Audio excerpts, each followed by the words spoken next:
প্রধানমন্ত্রীর সফর নিয়ে বিস্তারিত জানাতে নয়াদিল্লির তাজ প্যালেস থেকে সরাসরি যুক্ত হচ্ছেন সহকর্মী ইশরাত জাহান উর্মি। আমরা কথা বলবো তার সাথে।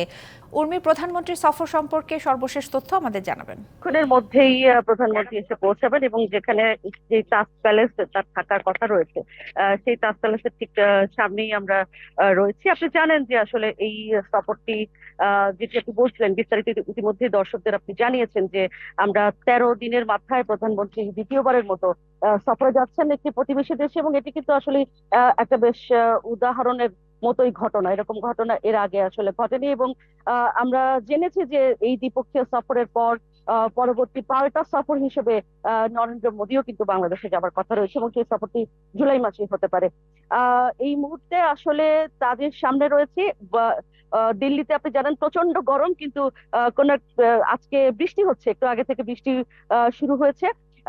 যে সমস্ত চুক্তির কথা আপনি বললেন, আপনি একটু আগে প্রেস সেক্রেটারির কথা শুনছিলেন যে যেটি তিনি বলছিলেন যে আসলে তিস্তা নিয়ে বাংলাদেশের মানুষের এক ধরনের আগ্রহ রয়েছে, এবং সেই তিস্তার চুক্তিটি তিস্তা চুক্তি হবে না, কিন্তু ওয়াটার শেয়ারিং এর বিষয়টি নিয়ে নতুন করে কথাবার্তা হবে, যেহেতু চীন এখানে যুক্ত হতে চায়।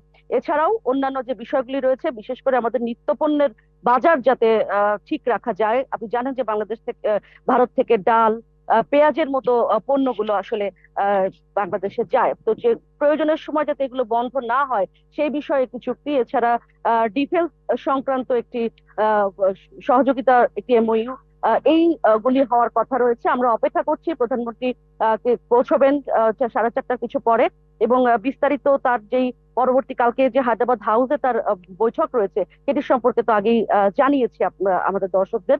কালকেই আসলে হায়দ্রাবাদ হাউসে বিলেটারাল টক হবে, এবং তারপরে এমওইউ এবং অন্যান্য যে বিষয়গুলি রয়েছে সেগুলো হবে। এখন এই ওয়েদারের কারণে আসলে আমি খুব বেশি তথ্য আর দিতে পারছি না, কারণ এই বৃষ্টির কারণে দেখতে দাঁড়ানো যাচ্ছে না। আমি নিশ্চয়ই পরবর্তী সংবাদে আবারও আপনাদেরকে আপনার মাধ্যমে দর্শকদের জানাতে পারবো ভারত দিল্লি সফর, প্রধানমন্ত্রী দিল্লি সফরের সব তথ্য। দিশা।